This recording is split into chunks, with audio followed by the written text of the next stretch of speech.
Bonjour à toutes et à tous et bienvenue pour cet édito du 6 avril. Alors, je vais vous parler de Linux.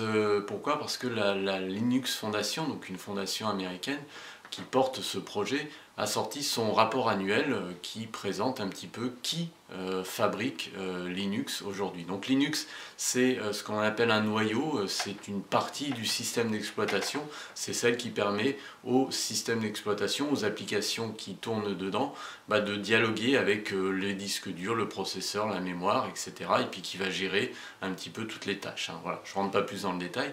Donc c'est un élément fondamental et qu'on retrouve dans énormément de dispositifs aujourd'hui. Tout ce qui est navigateur GPS, dans les smartphones Android, on a un noyau Linux. On en a de partout, c'est un peu comme la prose de Monsieur Jourdain, vous vous en servez certainement sans vous en rendre compte.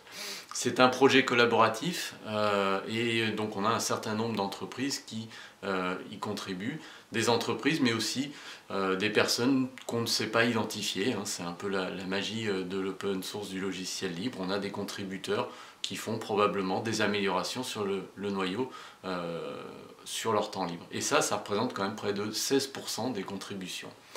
On va trouver donc après ce paquet de 16% Red Hat qui contribue à hauteur de 10% au noyau, suivi par Novell, IBM, Intel, et puis on va retrouver des constructeurs, des fabricants de matériel.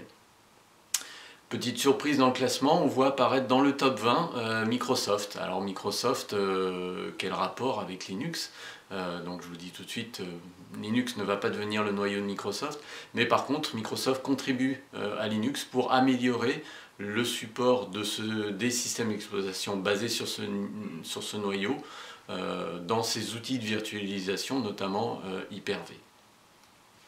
Alors, la petite polémique qui n'a pas manqué de sortir, un absent dans ce classement, c'est Canonical. Canonical, c'est la société qui construit la distribution GNU Linux Ubuntu et qui est effectivement absente de ce classement. Donc ça n'a pas manqué, effectivement, un certain nombre de personnes n'ont pas manqué de pointer la chose du doigt. Mark Schutters, le patron de Canonical, a répondu à cette attaque en disant tout simplement on ne pouvait pas être quelque part de partout et qu'aujourd'hui il préférait se concentrer sur ce qu'il appelle l'expérience utilisateur, en gros faire un système d'exploitation qui marche, qui est simple à utiliser, et ça effectivement ça prend du temps et c'est du temps qu'on n'a pas forcément pour contribuer à d'autres projets. C'est un petit reproche, récurrent qui est fait à Canonical. On avait eu la même chose sur sa participation au projet de bureau GNOME. Voilà, bon, polémique pas forcément très intéressante. Il y a beaucoup de façons aujourd'hui de contribuer, je pense, à l'open source et au logiciel libre. On se retrouve la semaine prochaine pour un prochain édito. En attendant, portez-vous bien et à très bientôt.